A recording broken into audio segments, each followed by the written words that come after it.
Hello everyone, welcome to the Travel Coach, moving body, mind and spirit. My guest today is a soul purpose coach, author and speaker, helping people across the globe discover and realize their best lives with both purpose and passion. She is also the host of the podcast, This Passionate Life, sharing her knowledge and insights on compassionate communication and finding your life's purpose. She currently lives in San Diego, California, with her husband and 2 grown children.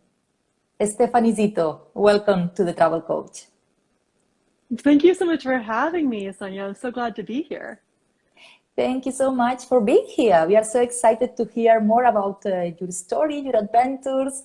But first things first, I would like, first of all, know more about your relationship with travel growing up. Can you share with us what are the memories you have from this phase of your lives?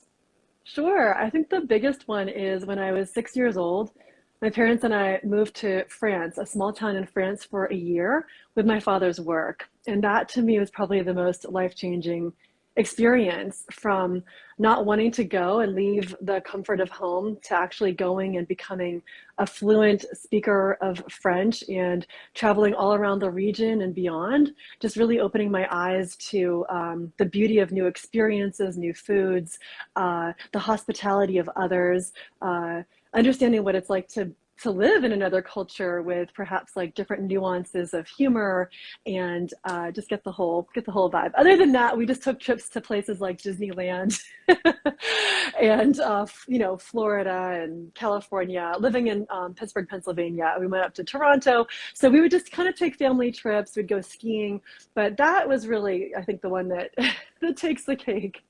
Yeah, having the opportunity, to have this experience abroad internationally as a young girl, I'm sure it helped you to get, open your mind and see, as you said, other ways of living, right? And languages and food and culture. Yeah. Well, especially for that one, just, being so young and not understanding what it meant. It's really, being a mom helped me to have that wisdom of seeing how my mom had the wisdom to take us. I was really resisting. And so she almost called the trip. We almost didn't go. But I realized so much about that trust. To me, that I teach about manifesting, and that's a big part of it, is that trust, that leap of faith and going into the unknown, sort of with like the picture of what you do want, but not knowing exactly how it's going to turn out or what you're going. There's so much magic beyond what you can even imagine when you're open to it. Yeah, absolutely. And we are going to talk about this today a lot. But yeah, I would like you, let's go back to that moment. You were talking when you were a young lady, and I know you went to college. And after that, how clear were you about what you wanted to do with your life after college? Well, it's so interesting because I am not a corporate person, and I went into education for college, and I had wanted to become a Peace Corps volunteer. I think at the age of 9 years old, I saw an advertisement on TV for the Peace Corps, and I said, I want that. And what's so interesting is one of my friends knew this about me, and it almost was off my radar. And one day she brought to me this magazine ad. A Peace Corps recruiter was going to be at our local bookstore. So I went and I met with that person, and it really got the ball rolling for me to apply for and become a Peace Corps volunteer. So I knew I wanted to do that. Other than that, you would have given me some job. I don't even know. I don't even know, but I knew I wanted to travel and be a Peace Corps volunteer. That's so funny. And we were talking about manifesting and how when we share what we want to do, then, friends will tell us, oh, this is this opportunity, and it's easier for us to say yes to the opportunity we have in front of us. That's what to pay attention to, the synchronicities and those guides that are going to help sort of be these helper angels to help bring you someone to synchronize, to kind of orchestrate that moment. So for me, that was that moment, Michelle Projet, remembering that about me and giving me that ad. Otherwise, I might have it probably would have taken more time. I probably would have gotten there, but it would have just, had to be different methods. Absolutely, the synchronicities and paying attention. So you didn't know what you wanted to do professionally, but you knew you wanted to travel, yeah? Yeah, I mean, I really loved education, but to be honest, when I graduated from college, I loved teaching, but I didn't understand the type of teaching. I had a really hard time with student teaching in the classroom. For some people to be like a third grade teacher, no problem, but I really struggled with the structure. I'm a very go with the flow type person, and it was very, very difficult for me. I had a very difficult semester. I felt it was not aligned. And so it really threw me because I had been planning, preparing to become a teacher. And what I didn't realize is I've been a teacher my whole life. Everything I've done, I teach. I teach on intuition now. I've been an outdoor educator. I've been a corporate team building instructor. Like I've been an instructor in many different modalities, but to me, it's always been about like the heart of who we be. It's always about kind of the inner self. I went into conflict resolution. So helping us to kind of, understand communication. I teach meditation. So you can see I teach, but at the time I didn't have that guide, that person to tell me, you know what, there's other ways for you to be a teacher. So I felt so fortunate because when I went into the Peace Corps, the type of job I got was a teacher trainer, but I wasn't at a university. I wasn't in a classroom, so to speak. I mean, I was sometimes, but I was riding a one-speed bicycle to different schools across just vast valleys and fields to go visit teachers and to meet them in the classroom. Like that to me is the teaching I like to do. It's very hands-on, it's very practical. So I was teaching, I was leading workshops, I did a lot of grant writing, but it was very exploratory, and I did want that kind of experience. I wanted something that was just really like anything goes. Like that kind of job, there was so much responsibility and so much freedom. It was kind of like drop you off in a little village. And at that time, the kind of travel I wanted, I did not want electricity. I did not want running water.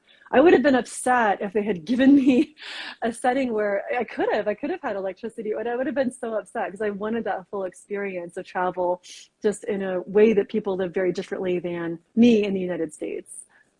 Yeah, that's so curious how you were feeling attracted by the things that are out of the conventional, that are different from you, and the things you That's learned me. there.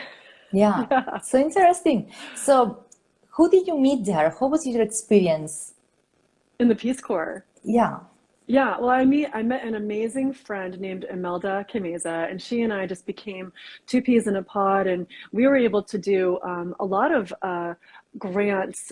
We did these workshops for children across the whole kind of region, on leadership, on girls' education. There's so much that we kind of co-created together. She was kind of my sister in arms. I made amazing friends with other Peace Corps volunteers too.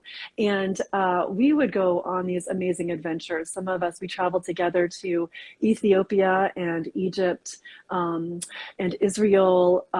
We traveled just to other people's locations, just incredible places, with waterfalls or national parks.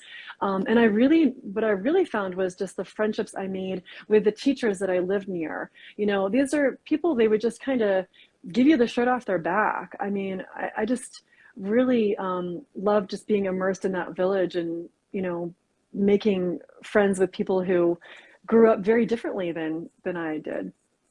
When you are out of your comfort zone and these people also out of their comfort zone, the relationships just go deeper, right? There is something about that. It's not the I same think kind of. Yeah, with these other Peace Corps volunteers, I really remember the first time they kind of let us loose to go to our locations, our stations, and we had to go to the taxi park, which is just like a dirt kind of area with a bunch of buses, mini buses, and you just kind of had to go find where you were supposed to go, and it really did feel very overwhelming. But I feel like those kind of experiences really bonded us, and we sort of felt like a sister and brotherhood. And some of those relationships I'm still very close with to this day, because we share these experiences that you couldn't just go and recreate, because you're in the moment, you're just in sync. Some of the friends I went and traveled with to Ethiopia, I remember this is being open when you're traveling, being open to an experience. We got invited to a wedding. We went to this wedding and we got to dance and eat the food and just be part of this experience. just these different experiences, getting invited in. There's someone who was doing research in a national park again in Ethiopia, and we wound up staying with him. And interestingly enough, get this, I went and visited that same friend from the Peace Corps who was then living in DC like years later. This was probably like 15 years ago. And we just had the TV on National Geographic, and we both looked, and we were kind of like, our jaws dropped, because it was that same person we had visited in Ethiopia was on this channel giving a talk about these monkeys that he had been studying in Ethiopia. It was just one of those synchronicities you just can't make up. Crazy. Yeah. Wow. And I know this experience led you to the trip to India that we want to talk today here. So how did you arrive to Mumbai? Yeah, well, when I was in Uganda, again, it's like these little things that help kind of guide you in a direction. I met a woman who was married to a Bollywood director, and she said, when you go to India, just look him up, because she was still traveling the world, and go stay with him. Just start your trip in Mumbai there.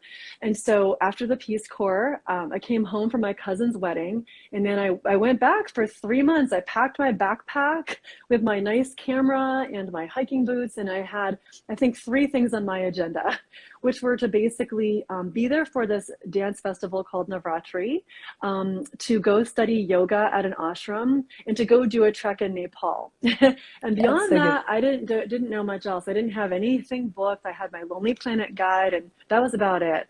So I got to Mumbai, and definitely felt overwhelmed, because there's a lot of traffic and sights and smells, but took a deep breath, spent that night overnight with my friends and at the husband at his place, at his apartment. And then off I went. And I had this second thought of like, what am I doing? Because I was by myself, and got on that train, and off I went. I went to this first town called Ahmedabad, where I wanted to experience this dance festival. And again, I just felt like overwhelmed. I got into my hotel room. I ate a bar, because I brought some bars. I think a Cliff Bar, like when they weren't as good as they are now. Ate a Cliff Bar, went out there, and I went to this travel agent, and I said, I don't think I'm going to stay. And I remember he had this card, and he said he was a doctor, whatever he was. And he's like, what, give me a night. Let's take a night, and I'll take you to a party. And if you want to leave after that, go right ahead. But I just want you to experience. So I got on the back of his moped that night, and we went off to this party, and there were fireworks and dancers, and I think some kind of Indian VJs. Okay, and I'm going to stop you there, Stephanie, because you said something that is like, wow. So you wanted to leave India because you felt overwhelmed, and you went to this travel agency, and instead the person who was behind the counter area is the person who told you, no, stay another night. Yes. Instead of saying, oh yeah, okay, 2 tickets, here you are, this is how much it costs, right? It says, no, you're going to stay 1 night more. I think if I had been traveling with someone else, I think our energy might have been, no, we're going to go.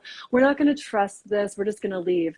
But one thing that I really found traveling by myself is trusting my intuition, trusting my gut. And I could have had experiences where, there's a lot of trust, and this was one of them. And I just had this sense of trust, like, why not? Just let's go with it. Let's see what happens.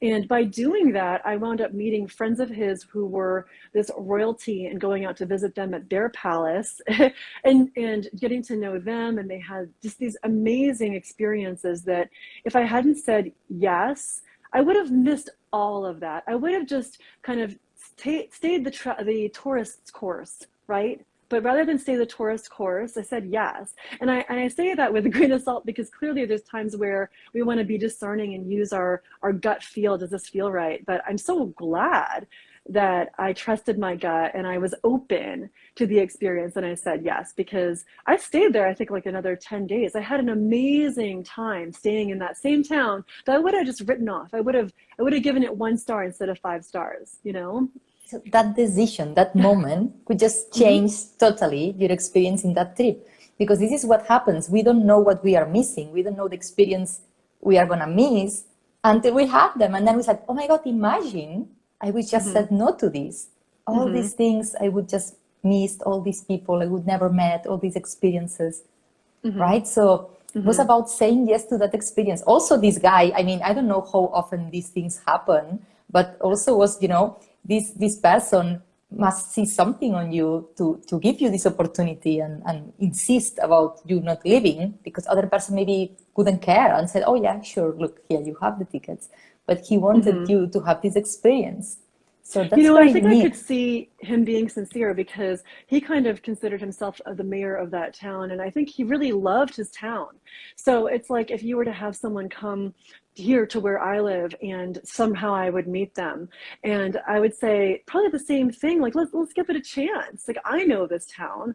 I know what you're missing if you choose to miss that. But yeah, sometimes this is what I learned when I was a child too, these like singular moments. This to me is how we manifest also, because we have these singular moments of making a decision where we might be a little afraid of it. We don't know what's on the other side, but when we trust it and we say yes, we open this door to this like amazing magical experience that could be available to us. And when we kind of like program in less, the beauty of travel is when we program in less, we open up ourselves to so much more that's available to us, like the magic of the experience.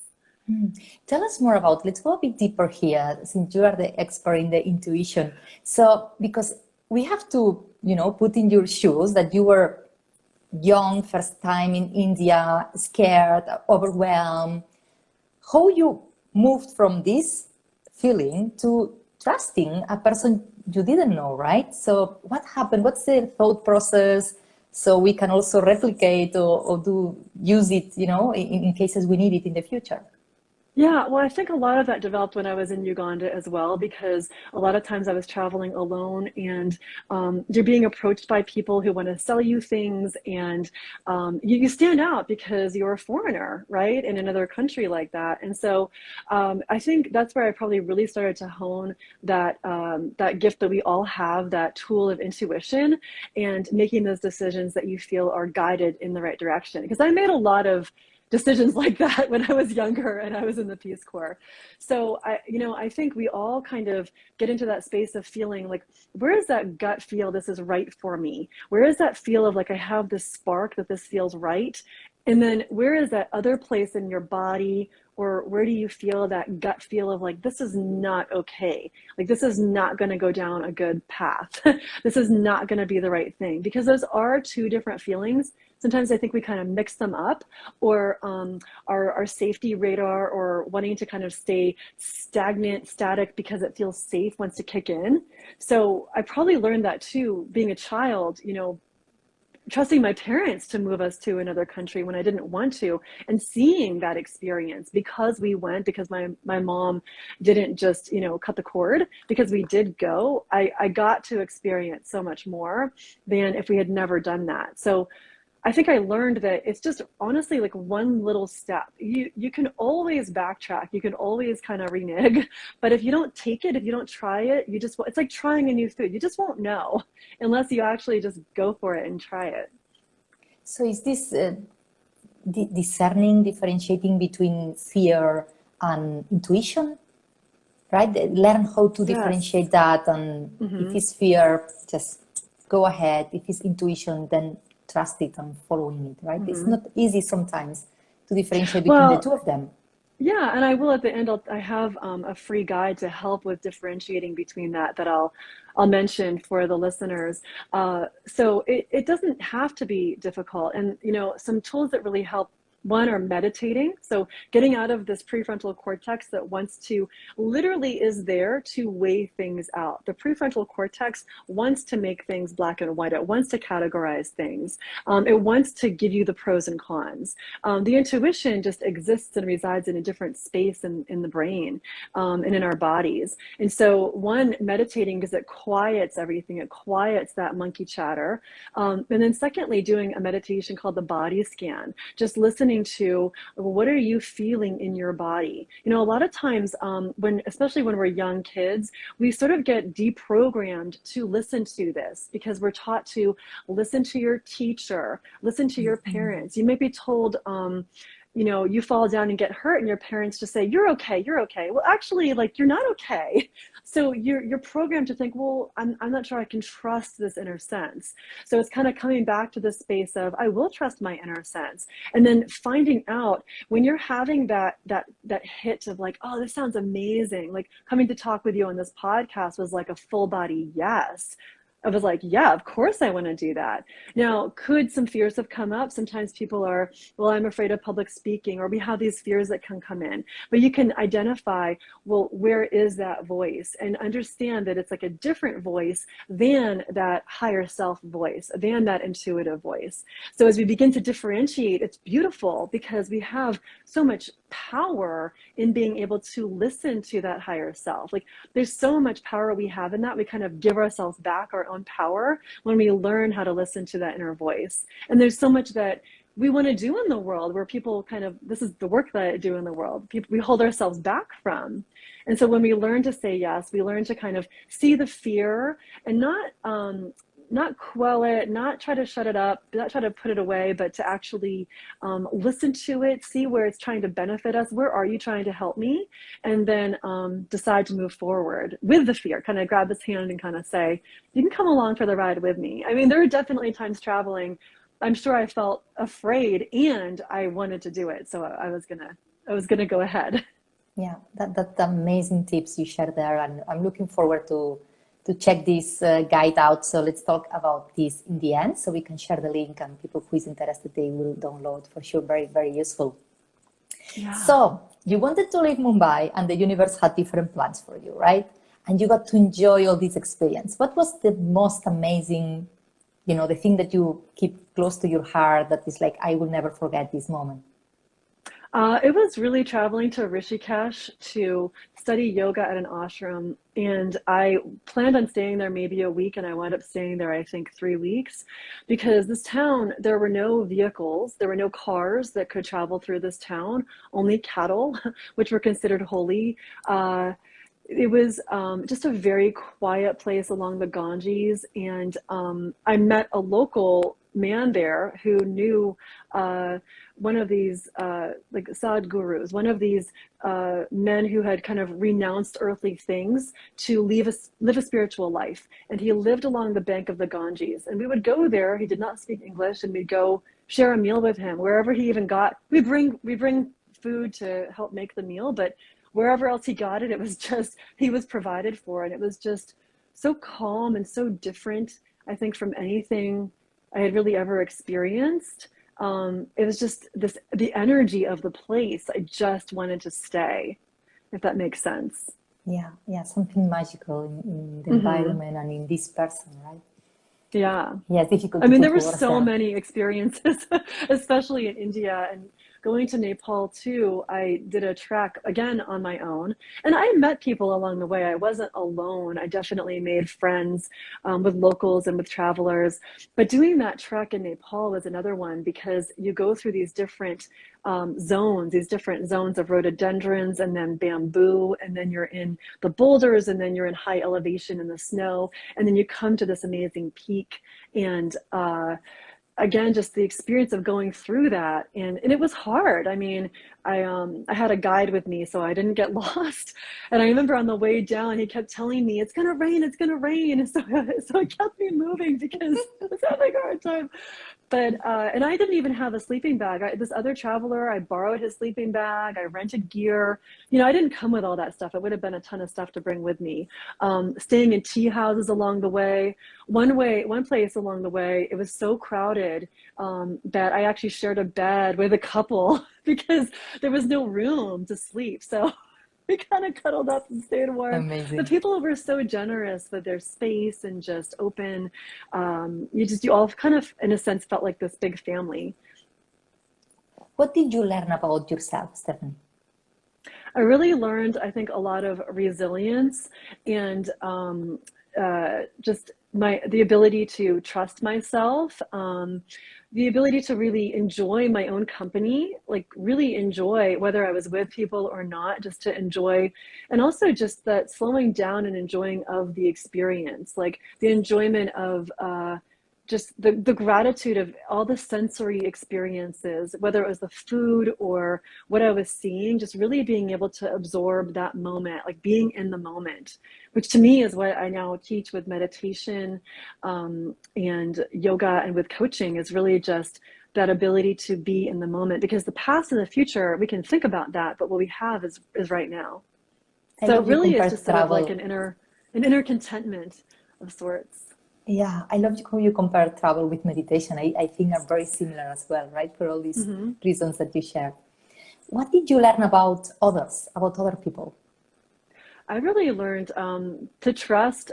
I mean, I definitely had experiences that were not great as well, but in general, I learned that those were anomalies, and to trust, and that people have good intentions and people are going to be generous with their time, with their space. I mean, so many people were so open to me, open to inviting me in, open to gifting me something, open to showing me something, open to, befriending me. I really just felt this fabric of community that we have that, crosses generations and crosses physical or non-physical boundaries from country to country and across the oceans. There's so much that we have that is similar. I think we can get really caught up in the news and how we're dissimilar and we're different. And honestly, we're really not. A lot of us just really want the same things. We want love. We want connection. Yeah. That's so powerful. And this experience, actually, I can see how transformational it was for you, right? The before and after. Yeah, thank you. Yeah. I mean, even to go back to that time, this travel agent in India asked me to stay. There's this picture he took of me, and he remarked, he's like, he said to me, I looked so different before and after. The before me coming into the experience, not trusting, unsure, and the after me with this level of confidence that it probably carried me through the rest of my trip through India. Beautiful. Thank you, Stephanie, for sharing all this amazing story with us. And you know that it's time to start wrapping up, but I'm not going to let you go before you share with us your hidden gem. From the place you are, your region, what's the thing, the place, the activity that is a must for us if we go there? Yeah, well, the beautiful thing is I live nestled between the mountains, small mountains and ocean. And I live right at by a resort called Lake San Marcos. And at that resort, there's a restaurant called Dockside. And you can just go sit on the dock and enjoy seeing the little boats go by and it's an Italian restaurant, Amalfi. So enjoy a pizza, or we like this vegetable sandwich, and just sit and enjoy. So for food and experience, you can enjoy that. And then there's a mountain right behind that I like to hike called Double Peak.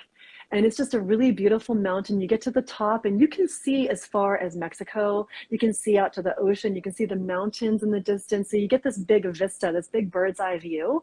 And you start at a lake and you hike. It takes about 45 minutes to hike up and hike back down. So those are the two favorites for me. Beautiful. We will check it out, definitely. Last but not least, Stephanie, how we can contact you and how we can have access to this amazing guide that you shared before. Yeah, thank you. I mean, it's really easy just to follow me here on Instagram. And if you'd like to go deeper and just receive this guide to help tap into your intuition and trust it, it's just a bit.ly link. It's bit.ly/The Intuition Guide. It's just called The Intuition Guide with that bit.ly link. Amazing. Thank you so much, Stephanie, for being You're so here welcome. with us today. Thank you, Sonia. Thank you. And everybody tuning in, happy and safe travels. Bye, Stephanie. Take care. Bye.